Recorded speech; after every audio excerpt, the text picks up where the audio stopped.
Hello everyone, my name is Miss Margaret Raphael from Educare Tanzania, and today we are going to continue on our economic topic of production. We continue on where we end up on our last session. So now let's start with the factors of production.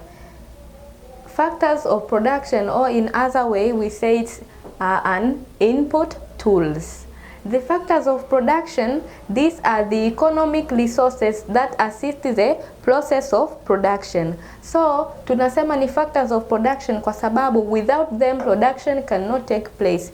Hivi ni vile vitu vyote ambavyo vinatusaidia shughuli za uzalishaji ziendelee katika jamii. Now the factors of production include land, and also we have entrepreneur, we have capital, and also we have labor. Now let's start with the factor number 1, that is land. The land is the main factor of production that include all kinds of natural resources. Okay. Land tunasema kwa namna nyingine tunasema ni ardhi. Lakini katika uchumi tunahusisha ardhi ni vile vitu vyote ambavyo tunavi categories kwenye natural resources, ambazo hizi zina include, mfano kama tunasema we have soil. Soil it's a natural resource, and also we have farmland, we have minerals, fishing grounds, and all the other sources that are nature resources. So that is land. So land hii tunasema ni factor mama ambayo yani ili production yoyote ianzie ni lazima tuwe tuna hii land, yani ni lazima tuwe tuna natural resources. Now let's see the features or characteristics of land as a factor of production. Now the land, it is a gift of nature, that we say it is free in supply. Kwamba ardhi kama tulivyoelezea mara kwanza, ardhi yenyewe ukiachana na factor zote za production, ardhi yenyewe it's free gift of nature, kwamba ipo yenyewe, yani hakuna binadamu ambaye ametengeneza vipande vya ardhi, so it's free in nature. But also ardhi ipo limited in supply, kwamba hata tufanye vipi hatuwezi tukaongeza the size of ardhi. Yani kama ardhi tuna size hii ya ardhi, that means at the end tutakuwa tuna size hiyo ya ardhi, hatuwezi tukaiongeza wala tukaipunguza. That's why we say it is limited in supply. But also location of land is fixed such that, kwa mfano kama tuna kipande cha ardhi kipo located sehemu fulani, hatuwezi tukakihamisha hiki tukapata tena kipande cha ardhi kama kile sehemu nyingine. So yani vipande tofauti vya ardhi vinakuwa vina location mbalimbali. But also each plot of land has some unique features. That's why we say kuna sehemu nyingine utaenda utakutana kwamba ardhi hii tunasema labda maybe ina rutuba sana, ukienda sehemu nyingine unakuta labda maybe ardhi hii haiko na rutuba sana, and other factors. But also demand for land is delivered demand. Delivered demand tunasema hii ni demand ya kitu kutokana na function ya kile kitu, kwamba hatuhitaji ardhi kama ardhi, hapana, kwa sababu ardhi hatuwezi tukaitumia kama ilivyo, lakini tunatumia ardhi kwa sababu tupate kitu fulani. Let's say tutahitaji ardhi kwa sababu ya kilimo, tutahitaji ardhi kwa sababu ya kujenga, so that's why we call it as an delivered demand. But also land produces site or place for production to take place. So as we said before, this ni factor mama ya production, kwamba land ndiyo factor ambayo ina provide site au ina provide place kwa ajili ya shughuli za uzalishaji zi take place. Also land lack geographical mobility, kwamba hatuwezi tukaishifti kipande kimoja cha ardhi tukakipeleka sehemu nyingine. Let's say tuna ardhi hapa Dar es Salaam, hatuwezi tukashift kipande hiki tukakipeleka Tanga in search unless otherwise kule kuna kipande kingine ambacho hakitakuwa kina same features as kipande ambacho tumekiacha huku cha ardhi, but it can be moved in occupational sense, kwamba tunaweza tukabadilisha matumizi ya ardhi iliyo Dar. Kwa mfano tulikuwa tunaitumia kwa ajili ya kilimo, tunaweza tukashift matumizi tukaitumia kwa ajili ya maybe playground. So we can move it in occupational sense, but we cannot move it in geographical sense. Okay, but also land, it is subjected to the law of diminishing return. The law of diminishing return, as tunapoendelea mbele tutakuja kuiona hilo inasema vipi, lakini kwamba land inapoteza uzalishaji as the times inatumika more and more, land inakuja inapoteza rutuba yake. Now that's the land. But also another factor, we have an entrepreneur. Now the entrepreneur is the owner of the business. It is the factor of production that organize other factors of production in the production process and establish the business. An entrepreneur huyu tunasema ni mjasiriamali. So mjasiriamali yeye ni mtu gani? Mjasiriamali ni mtu ambaye anaweza akaziorganize hizi factors nyingine za production such that land, capital and labor, akaziorganize zote hizi kwa ajili ya kuruhusu shughuli za uzalishaji zika take place. Now let's see the characteristics or features of an entrepreneur. An entrepreneur does not work alone. He must employ other factors of production. As we said before, an entrepreneur, it's a person ambaye huyu mtu yeye shughuli zake inakuwa ana organize hizo factors of production. So an entrepreneur hawezi akafanya kazi yeye kama yeye, ni lazima azikusanye hizi factor nyingine za production ili kusudi production it take place. But also the supply of entrepreneurship skills is scarce and cannot be easily developed such that, hii tunasema ni elimu za entrepreneurship, hizi elimu za ujasiriamali, they are very scarce. Yani kwamba si kila mmoja anaweza akawa na hiyo elimu ya ujasiriamali. Ndio maana hata you can see nowadays hatuna entrepreneurship wengi. Yani it's very hard kwa sababu it's take too risky for a person to be an entrepreneur. You can imagine a person aweze kuwaza kwamba hatafute kipande gani cha ardhi, alafu then huyu person awe pia na mtaji, but also aweze kuemploy some other factor of production such as labor ili kusudi endelee na hizo production processes. So the skills are scarce and cannot be developed easily. But also the reward of an entrepreneur depend on other factors of production such that, kwenye production tunasema kwamba huyu entrepreneur mwisho wa siku ni lazima huyu aje receive reward. Reward inakuwa in form of money au inaweza ikawa in form of output and so forth. But then kwenye haya malipo ya huyu entrepreneur ina depend on these factors of production, the other factors such that, kwa mfano kama huyu entrepreneur ana ardhi kubwa, such mean kwamba ataitumia hii ardhi kubwa effectively ili kusudi aweze akafanya production. So mwisho wa siku hiki kipande cha ardhi ndio kitadetermine reward ya entrepreneur. But also kama ana capital nyingi, that means kwamba reward yake itakuwa kubwa, but kama ana capital ndogo, the reward itakuwa ndogo. Also labor, as the labors increase, the production increase and the increase in reward ya entrepreneurship. Now let's see the function of an entrepreneur. Now the function of an entrepreneur is to start the business first, but also the function of an entrepreneur is to employ and organize other factors of production. As we said before, kwamba an entrepreneur cannot work alone. Kwa hiyo ni lazima huyu mtu aziorganize zile factor nyingine za production kwa ajili ya kufanya hiyo production it take place. But also the other function is to make economic decision. As we said before, kwenye production waga tuna matatizo ya kujua kwamba ni kitu gani tunatakiwa tutengeneze kwa namna gani. So that the function of an entrepreneur is to make decision on such problems, such that on what to produce, how to produce, for whom to produce, how much to produce, and where to produce.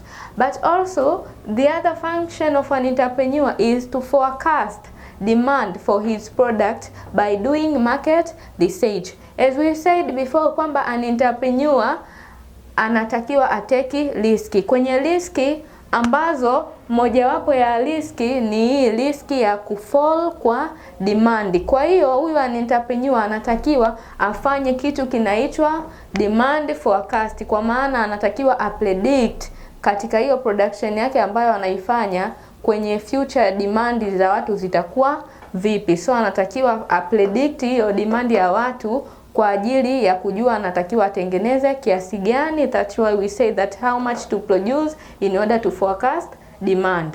But also the function of an entrepreneur is to bear the risk of business such that loss, fall of demand and other risk. Ndio maana tukasema mara kwanza kwamba entrepreneurs ni wachache, wengi ni wafanya biashara, kwa sababu an entrepreneur anatakiwa a start from the scratch, from the beginning. Kwa hiyo an entrepreneur ni lazima abe hizi riski za loss, such that kwenye biashara, kama ina maana biashara itatengeneza faida, means kwamba an entrepreneur ata receive profit. Lakini kama ile biashara mwisho wa siku ikifa, the other factors of production should be paid, but then an entrepreneur lazima incur loss. Ina maana this factor haiwezi kuwa paid in that case. But also let's move to the other factor of production, such is capital. The capital, kwa kawaida watu tunaweza tukazani kwamba capital ni pesa kama zilivyo, lakini kwenye uchumi, when we talk about capital, this refers to the wealth or asset that is used to produce other ways or asset. Kwamba tunaona hapa kwenye uchumi, money is a minor aspect ya capital. Sisi capital tumezi categories kwenye machines, buildings, raw material na monies, lakini pesa haitumiki kama pesa. Instead hii pesa inatumika facilitate hivi vitu vingine, yani kuwezesha hivi vitu vingine, kwa mfano kama kununulia machines. So that is capital in economic. Now let's see the features of capital. Capital, it tends to increase efficiency of other factors of production, such as we said kwamba capital ina include some machines, raw materials. So as the machine increase, na number of output of the goods dina increase. But also kama tukichukua the other example of capital, such that raw materials, as raw materials increase, now the output increase. Tuchukulie mfano tunatengeneza maybe maandazi. So kama leo tunatengeneza maandazi kwa kutumia 1 kg ya unga wa ngano, tukija tunapata maandazi 10. But then tukaamua to shift, tutumie now 2 kgs of unga wa ngano. At the end of the day tuta increase haya maandazi, maybe tutapata 20. So that's why we say kwamba it tends to increase efficiency of other factors of production, such that it simplifies work. But also, unlike land, capital is made by human being. As we said, capital haiwezi ikajiformulate yenyewe. Hii inahitaji an entrepreneur aiwekeze ili kusudi aanzishe biashara, tofauti na ardhi kwamba it is free in nature. But also the supply of fixed capital cannot be increased in short run. Okay, as we say, supply of fixed capital. Fixed capital hapa tutazungumzia vile vitu ambavyo vinakuwa fixed in the short run of the, katika kipindi cha biashara, such that mashine tunaona kwamba ili uinvest mashine inahitaji muda mrefu kwa ajili ya huyu mtu wa invest hizo mashine. So supply ya hizo fixed capital haiwezi kuwa kwa kuongezeka kwenye kipindi kifupi. That's why we say short run period of time. But also capital can depreciate or obsolete. Now capital could depreciate, that means kwamba as the time goes on, ile nguvu za capital tuchukulie hapa ni fixed capital as an fixed asset, kwamba tuchukulie hizi machines katika muda tunazitumia tunazitumia, lakini inafika kipindi zile mashine zina depreciate. Kudepreciate kuna depend on other factors, kama mashine zinaweza zikawa zina there is something known as friction, kwamba mashine kadri zinavyofanya kazi zinapunguza ile uwezo wake wa kufanya kazi. But also pia inaweza ikawa obsolete. Obsolete inakuwa ni kwamba kwa kipindi hicho, yani inakuwa haina matumizi as time goes on. But also most capital forms cannot work alone without combination of other factors such that labors, as we said before, so I won't repeat it. And also capital, it has an element of time. It renders services over a certain time and its payment depend on the length of time. So kuwekeza capital ili uje receive those payments, it should take some time. Now, but also capital results from accumulation of assets over years. It resulted from savings by person or societies, such that capital hatuwezi tukaipata tu from nowhere. We need to accumulate it. Ndio maana tunaona kwamba hata kwa muda wa sasa hivi it's very easy ku initiate a business kwa sababu of the lack of capital. So capital, it need time to be accumulated. Okay, now let's see the types of capital. In the type of capital, we can categorize capital on the basis of ownership or share, but also we can categorize capital in the basis of flexibility or uses. Kwenye ownership hapa we have public capital, but also we have private capital. In public capital tunasema kwamba this is the type of capital that is owned by the society, kwamba hii inatokana na accumulation ambazo wamezichangia society. Kwa mfano kama tunasema for now we have hospitals, we have schools and so forth. Sasa zile kama formulation yake ya capital itakuwa imetokana na society, that means mfano kwa sisi society tunatoa taxi and so forth, tunachangia vitu vingi serikalini. So serikali ikaamua sasa itengeneze ile hospital, that means ni public hospital, kwamba it is not owned by a single person, it is owned by the public. But also we have got private capital. Now the private capital, this is the type of capital that owned privately by an individual. Now why we say private? Hii ni aina ile ya capital ambayo inakuwa inamilikiwa na mtu mmoja mmoja, such that if myself I am to start a business right now, so nitatakiwa mimi ni invest kama mimi. So if I invest such capital by myself, that is private capital. Nitai own as myself, individual. But also kwenye flexibility au uses of the capital, we have fixed capital and we have circulating capital. On the fixed capital, now this is the type of capital that is durable in nature, but also now this is a type of capital which is durable in nature, ambayo ina include machine, buildings and so forth. Kwenye hii fixed capital hii, yani hata biashara ikue vipi, lakini in short run hatuwezi tukaiongeza. It is fixed na inatumia muda mrefu kuja ku diminishiate. But also we have circulating capital. Kwenye hii circulating capital ni ile aina ya capital ambayo tunaizungusha kila siku kwenye biashara na inakuwa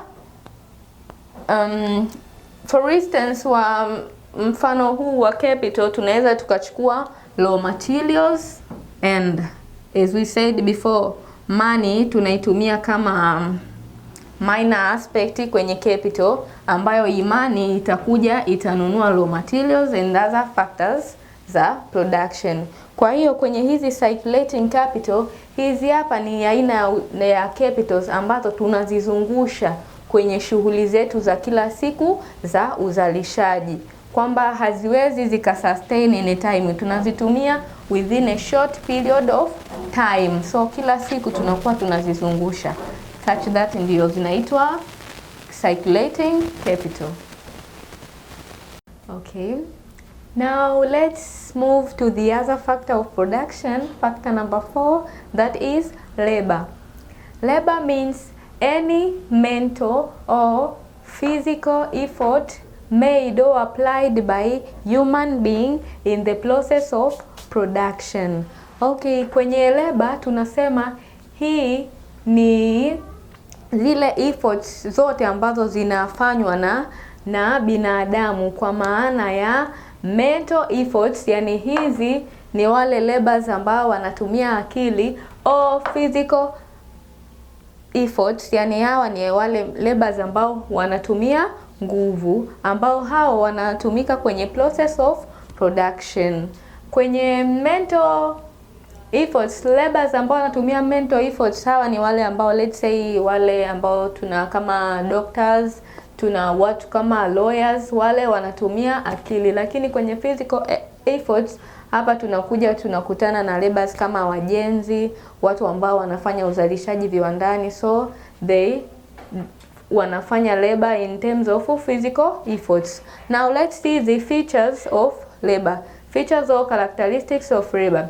Now the labor is a most mobile factor of production in geographical or occupational sense. Kama tulivyosema, labor, this is a person. A person. So labor ni factor ambayo inakuwa easily to be mobile in the sense of geographical or occupational sense, kwamba mfanyakazi anaweza akamove sehemu moja kutoka sehemu nyingine, yani akamove sehemu moja kutoka sehemu nyingine. Hii kwa namna nyingine tunaita ni horizontal movement au tunaita geographical movement of labor. But also labor anaweza akashift occupational moja kwenda nyingine. For instance, mtu anaweza akawa let's say maybe ana cheo fulani, yani junior cheo, cheo kidogo tu, lakini anaweza akamove upward, huyu akaja akawa senior in the same organization. But also any labor must be aimed at production. Kama if it's not for production, that is not labor. And also without labor, other factors cannot be function or cannot be produced. As we said before, kwamba labor huyu ni mtu ambaye anatumika kwenye shughuli za uzalishaji. Tunaweza tukasema kwamba maybe tunatumia machines, lakini machines without labors cannot be operate. But also tunaweza tukasema tutatumia capital. Capital without labor it's nothing. So without labor other factors cannot be function. But also demand for labor is delivered demand. As we said before, the delivered demand is demand for something for its use, not for itself. Kwamba tutahitaji mtu sio kama mtu, lakini tutahitaji mtu kwa ajili afanye kazi za uzalishaji. So the demand for labor is delivered demand. Labor differ in efficient, kwamba watu wanatofautiana in terms of efficient. uzalishaji wa mtu mmoja na mtu mwingine unatofautiana kutokana na factors mbalimbali.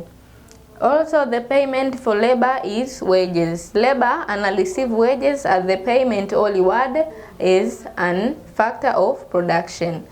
The supply of labor increase with an increase in wages. Kama tunavyojua, the supply of labor wanapenda au wangependa kufanya kazi zaidi kama mishahara hizi tunaita wages zikiongezeka. So kama kutakuwa kuna an increase of labor, basi supply of labor itaongezeka. That's why we can see hapa from this diagram hapa ambayo inaonyesha kwamba labor, this is quantity 0, but on this axis is the quantity of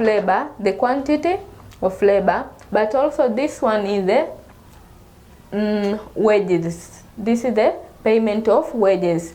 This is the supply for laborers. The wages increase, now the quantity of labor supplied increase, and so forth.